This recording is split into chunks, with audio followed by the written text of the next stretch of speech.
Welcome to the Red Pyramid of Dashur.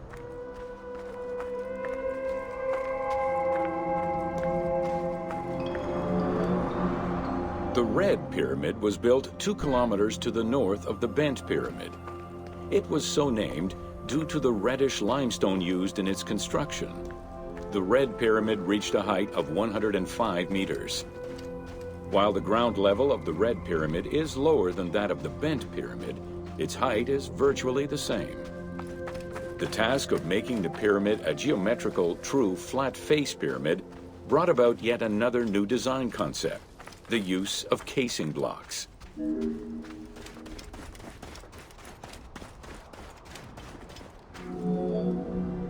The descending corridor of the pyramid, which opens to the north, arrives at ground level, where 2 almost identical spectacular chambers with high ceilings are aligned north to south and connected by a short horizontal passage. In the south wall of the second chamber, accessed by a staircase, another corridor leads to the final chamber, which is built within the masonry of the pyramid itself and aligned east to west. The annexes of the Red Pyramid consist of a small funerary temple located to the east. A causeway presumably ran due east from the temple, but it has yet to be excavated.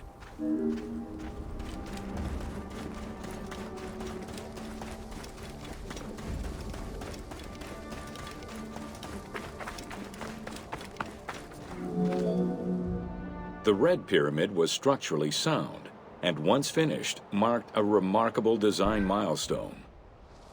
Finally successful in his attempts to build himself a suitable funerary monument, Sneferu knew his future beyond death was assured.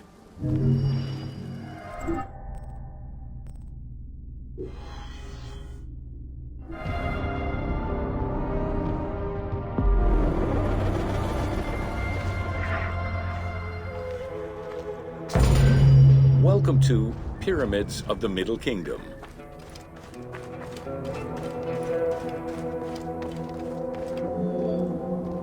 During the Middle Kingdom era, the powerful rulers of the 12th dynasty resumed the tradition of elaborate pyramidal tombs. For example, Amenemhat I built a funerary complex in Lisht, and Senusret II selected the Elahun site in the Fayum. Amenemhat II and Sesostris III, however, cast their favor towards Dashur. Amenemhat III built a pyramid there as well before moving to Hawara in the Fayum. The plundering of tombs in troubled times prompted the architects of the Middle Kingdom to devise increasingly complicated means of security during construction. As such, while the architectural plans of the Hawara pyramid were simpler than the one at Dashur, the means used to protect it from looters were much more elaborate. Beyond the use of blind passages and concealed trapdoors, the architects relied on a system of stone slabs, which were slid into place at the end of construction. These massive stone slabs were meant to permanently block the passageways leading to the funerary chambers. The kings of the 13th dynasty began building their pyramids at Masguna, south of Dashur, then moved on to Fayum and Abydos. The kings of the 17th dynasty, however, satisfied themselves with crowning their cave tombs with small pyramids of raw brick. The kings of the 18th dynasty gave up the shape of the pyramid as a royal tomb entirely. They chose a mountain with a pyramidal shape in the Valley of Kings and dug their graves there.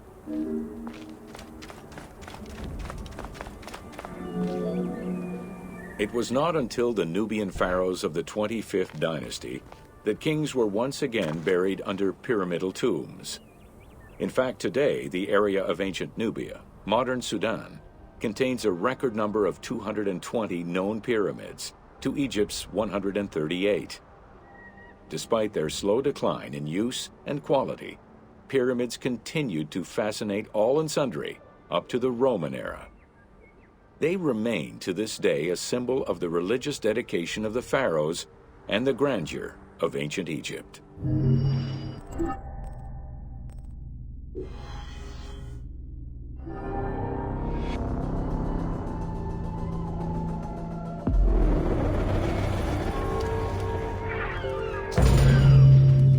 Welcome to an overview of the Giza necropolis.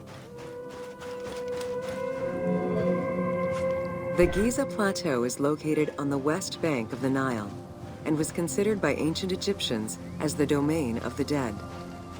The pyramidal complexes found there were built over the span of 3 generations, during the reign of Khufu, Khafre, and Menkaure.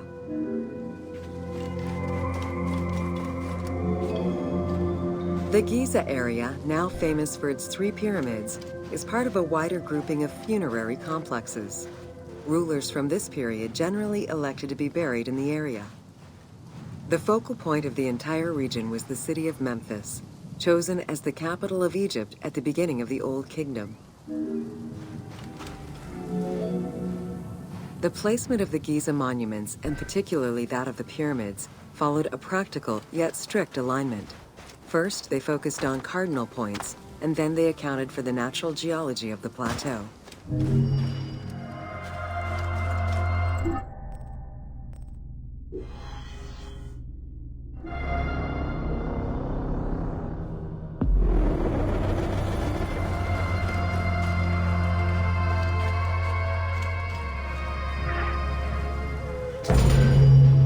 Welcome to the Riddles of the Sphinx. A sphinx was originally meant to be a personification of the king. The human head, wearing pharaonic regalia, was fused with the body of a lion, thus sharing the qualities the powerful animal possessed, namely its power, the swiftness of its attack, and its majestic authority. By these very virtues, it was also considered a symbol of protection. Unsurprisingly, statues of sphinxes could be found along the dromas, protectors of the path taken by the gods to reach the temples. Over the centuries, enthusiasts and historians alike have wondered, who built the Sphinx? For what purpose? And who does it represent? These questions remain unanswered. Several theories do exist, however, some more credible than others. One theory supposes that Djedefre chose to pay homage to his father Khufu by building the Great Sphinx of Giza. The stone temple on the eastern face of the Sphinx would have been added later on by his brother and successor, Khafre, in order to strengthen the divine worship of their father. It would be the first Egyptian temple oriented with the sun. Another theory suggests that the Sphinx was built by Khafre and was meant to represent him. The arguments to support this hypothesis are based on the fact that the limestone beds used for the main work of the Temple of the Sphinx are geographically and architecturally similar to the Valley Temple of Khafre. Some believe that Khufu himself built the Sphinx, which was later finished under his successors, Djedefre and Khafre. These arguments are based on the stylistics of the engraving, the typology of the nemes, and the absence of a beard at the time of construction. While ancient Egypt as a whole leaves a rather monochrome vision of its monuments and statuary, it is vital to understand that in ancient times, absolutely everything was painted. The sun, eating away at the pigments of the colors, the sand, the climate, and the implacable impact of time unfortunately destroyed the glorious colors of the Sphinx of Giza. Documents from an Arab Egyptologist of the 12th century, Abd al-Latif al-Baghdadi, indicate that traces of red were still visible in his time. Today, however, the only color that remains are traces of red close to the ears of the Sphinx, as well as hints of blue and yellow on the nemes, traditional colors for that type of headdress. The pigments for the color red were man-made, obtained by mixing different products such as clay, quartz sand, and very finely crushed hematite. Red had a strong symbolism in ancient Egypt. It was both the color of life and the color of death. It could represent the sands of the desert or the brilliance of the sun. Red was also associated with the god Seth, vengeful and destructive. The Egyptian word for red, deshur, is also the word which was used to signify the desert, or the royal crown of Lower Egypt. In art, red was also the color used to paint the bodies of men, while yellow was used for women. It is possible that there were also color restoration efforts during the Saite period about 600 years before Cleopatra's rule, as indicated by notes on the inventory stele, discovered in 1858 by Auguste Mariette. It is because of this that the team made the decision to display it with its full range of colors, even though the Sphinx's colors would have likely faded by Cleopatra's time. Dating from the 4th dynasty, approximately 2600 to 2500 BCE, the Great Sphinx of Giza is the oldest and largest sphinx that we know of. Carved from a natural limestone outcrop, the Sphinx measures 19.8 meters in height, 73.2 meters in length, and 14 meters in width. In order to bring polish to the imposing monument, several blocks of limestone were added after the initial construction phase. Since then, there have been numerous attempts at preservation. The polish present in the game integrates some aspects of modern restoration attempts. The team made this choice to present a more iconic version of the Sphinx of Giza to the player. Today, the Sphinx is called the Terrifying One. This appellation is translated from its Arabic name, Abu al-Hal, which in turn was derived from Baluba in Coptic. The Sphinx as a whole was carved in situ from a natural stone promontory. Its head was built in a limestone peak of the Mukattam Plate, and the body was sculpted in the underlying rock layer where it is located. The degradation of the Sphinx is due in particular to wind erosion and the different quality of limestone used in its construction. The level of sodium contained in the groundwater which abuts the stone is also a contributing factor. The natural bedrock is seen through the oblique natural strata of the Sphinx's body that are similar to the surrounding limestone. Since antiquity, people have always believed there was a hidden tomb deep within the Sphinx. It is thought that attempts to plunder the Sphinx began as far back as the First Intermediate period. Since then, numerous attempts to pierce the Sphinx's secrets have been carried out, leaving indelible scars upon the monument. 12 meters long and cut during pharaonic times, another entrance in the back of the Sphinx aroused curiosity. Although Thutmose IV attempted to seal it off, it was possibly reopened by treasure hunters. It was rediscovered by Howard Vyse and mapped more recently by Mark Lehner. This entrance at the back of the Sphinx leads to different cavities of a few meters each, in directions going inside the statue's body and under the surface. The team has used this opportunity to extrapolate a little more. While there have been no major discoveries pertaining to the Sphinx of Giza in recent years, theories and hypotheses continue to emerge. Without validation provided by archaeological sources, however, they remain unsubstantiated.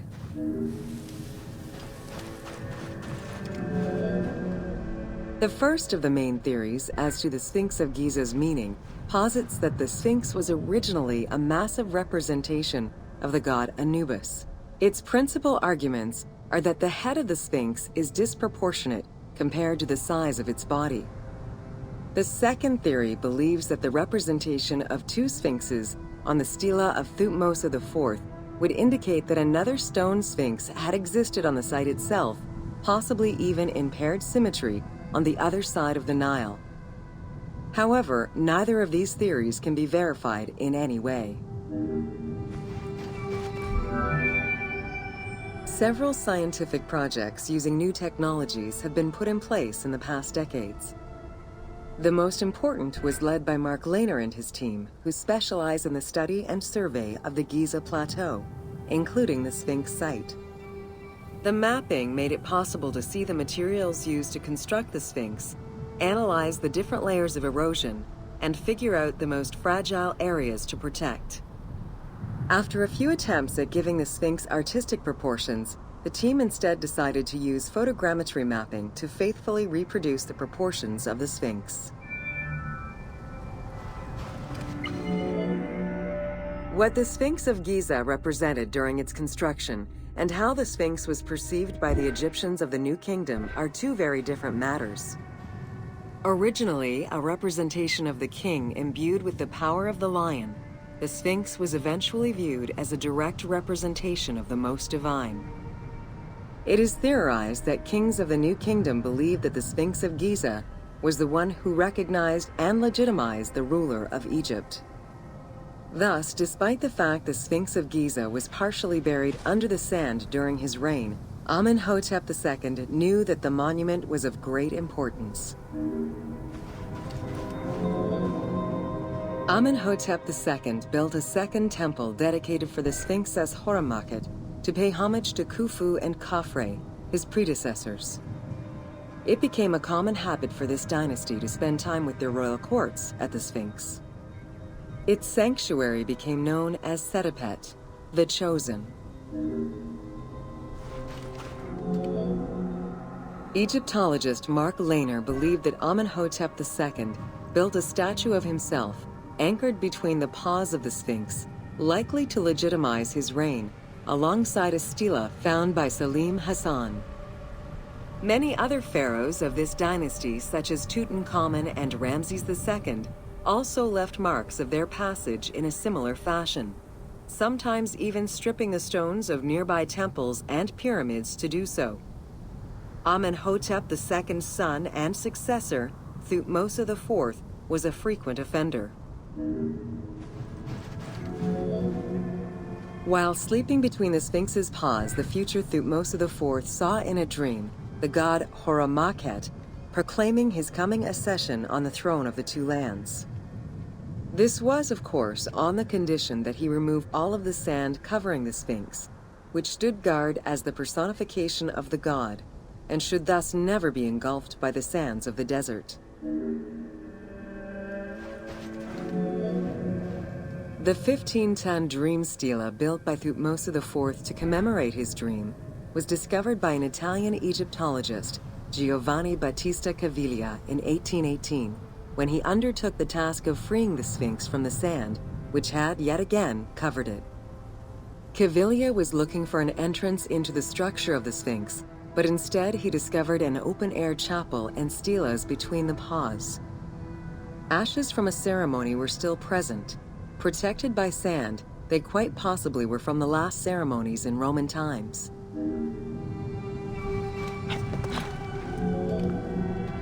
That same year, Caviglia discovered fragments of the Sphinx's beard that had probably been added during the New Kingdom. If many of these pieces are held by museums in Cairo, a fragment is displayed at the British Museum, along with a piece of the uraeus that was on the Sphinx's headdress. It is believed this fragment of beard was possibly kept in place thanks to the statue of Amenhotep II, which was supposed to be located under the head of the Sphinx. A popular cultural legend purports that the nose of the Sphinx of Giza was lost during the time of Napoleon Bonaparte to the cannon fire of French soldiers in training. However, engravings from before the time of that campaign already depicted the Sphinx without a nose, indicating that it had been removed before the French campaign. The most plausible hypothesis is based on the research of the German historian Ulrich Harman. During the 1980s, Harman compiled medieval sources written by Arab authors. In doing so, he discovered that the Sphinx was once perceived as a favorable omen, a deity supporting sediment-nurturing floods and crops. Around 1378, a Sufi by the name of Muhammad Sa'im al-Dar could not stand this vision of the monument, and in an iconoclastic act broke the nose of the Sphinx. According to the texts, he was then hanged and burned between the legs of the Sphinx for his crime.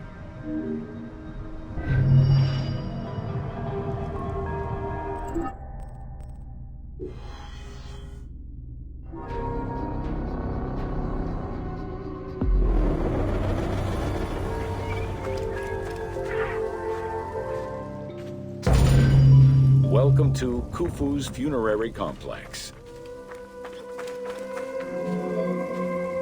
The Valley Temple was the first architectural component encountered when one entered the funerary complex. It was considered the official entrance of the tomb and mixed the structural components of both a temple and a portico. Khufu's Valley Temple shows evidence of a basalt pavement, letting us know where the portico portion of the structure was located. Such a partition is believed to symbolize both the subterranean and solar aspects of the afterlife. Khufu's causeway ran from the floodplain up to the plateau, linking together the Valley Temple and the Mortuary Temple. A traditional causeway presented itself as a paved path, enclosed by walls and often roofed.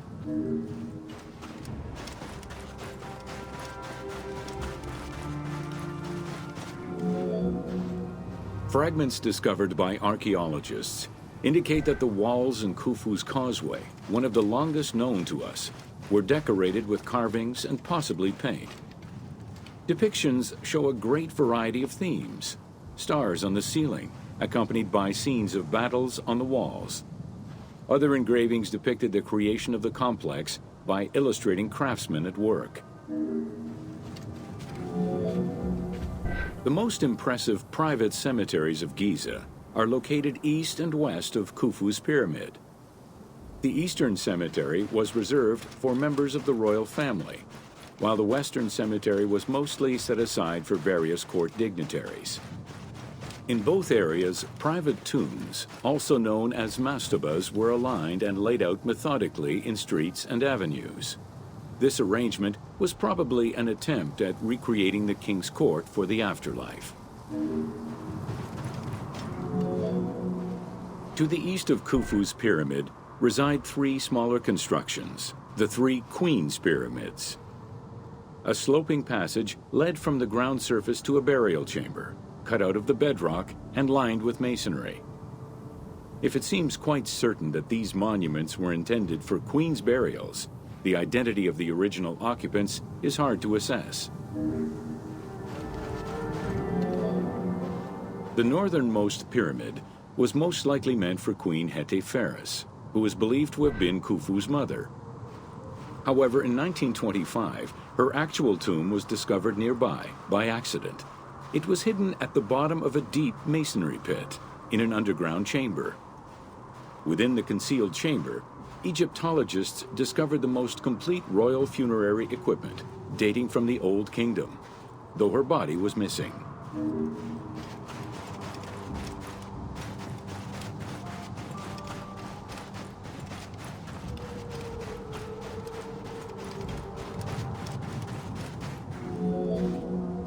Within the vicinity of Khufu's pyramid, Egyptologists have uncovered 7 boat pits. The exact function of such boat-shaped pits remains unconfirmed, though one can easily conjecture that it was symbolic in nature. The boat pits being located at the eastern side of the pyramid, at the precise spot where the resuscitated king was supposed to reappear, could constitute evidence to support such an assumption. The 2 southern boat pits, each covered by a roof of huge limestone slabs, were discovered in 1954 by Kamal al-Malak, an Egyptian Egyptologist. Only one of them had been opened. 1,224 boat parts made of cedar wood were retrieved one by one and patiently reassembled by the master restorer Ahmed Youssef. This process took 28 years. Youssef worked by following lines of mortise and tenon joints and by stitching parts together with vegetable ropes, all in order to keep the design as authentic as possible. The Greek term pyramidion refers to the capstone of a pyramid or the tip of an obelisk. In ancient Egyptian, both components were called benben. This word was also used for a specific kind of food, a cone-shaped offering made of bread. The pyramidion was intended to be a miniature reproduction of the pyramid, making it equal to the monument itself in symbolic importance. A few pyramidia have been retrieved from pyramidal complexes. The earliest, found in Dashur, is undoubtedly a good example of Old Kingdom's pyramidia. It is made of limestone and has no inscriptions. Some engraved pyramidia were recovered from private funerary chapels. Their inscriptions all related to the solar symbolism of the Benben. The pyramidia of the pyramids of Giza were never recovered. The reconstitution you see in the game is fictive, incorporating a golden pyramidion bearing inscriptions relevant to Khufu.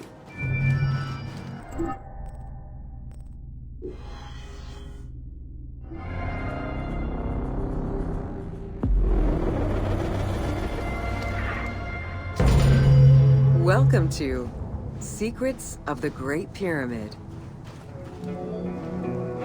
Built around 2550 BCE, the Great Pyramid of Giza is considered one of the most iconic structures of Egypt. It is the biggest of the pyramids and the only one of the 7 wonders of the ancient world still standing. The numbers associated to the Great Pyramid of Giza are impressive. A workforce of over 20,000 people, 6 million tons of stone, and 20 years of construction.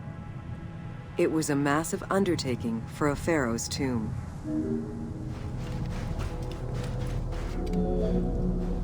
The construction of the Great Pyramid was also a display of power and opulence on the part of Khufu. It is part of the pharaoh's vast funerary complex, which also includes 2 temples, 3 satellite pyramids, a causeway, and a builder's necropolis. We can guess that the intent behind the construction of these monuments was Khufu's way of declaring himself one of the most powerful pharaohs to rule a unified Egypt. New insights into engineering and ancient Egyptian culture are still being revealed over 4,500 years later. For example, a recently unearthed papyrus offers a glimpse into the life of a tradesman at the time of the pyramid's construction. Also, a logbook belonging to a team leader during the building gives details on the craftsmen, their work schedules, and the raw materials required. It is interesting to note that by Cleopatra's time, the pyramid's celestial purpose, its construction, and the function of its mysterious inner chambers was already unclear. Today, it is only through dedicated research that we have begun to grasp some of the Great Pyramid's mysteries. The Egyptians had polished their design for centuries by the time work on the Great Pyramid began. Intended as a tomb for Khufu, the Great Pyramid's structural design has been considered to be nearly perfect by engineers and historians ever since. Precisely oriented north-south to the 4 cardinal points of a compass, the length of each side of the Great Pyramid at its base was 230 meters, and its original height was 147 meters. The pyramid is a mere 0.05% error away from being a perfect square. In order to achieve the shape of a true pyramid, the design required many considerations in the planning phases as well as precision during execution. It was especially critical that they control the angle of inclination on all sides at every stage of construction. Materials for the Great Pyramid consisted of quarried limestone blocks, weighing between 2 to 15 tons each. The methods of moving these blocks into place is still debated by architects and Egyptologists. The precision of its design in an age with only soft metal tools, as well as the enormous scale of its construction, make the Great Pyramid one of the most impressive feats of human engineering. It's estimated that it took between 600,000 and 2 million blocks of stone to build the Great Pyramid. Experts calculate it would have required men to move 12 blocks every hour around the clock for 20 years to place the 2.3 million stones the monument is made of.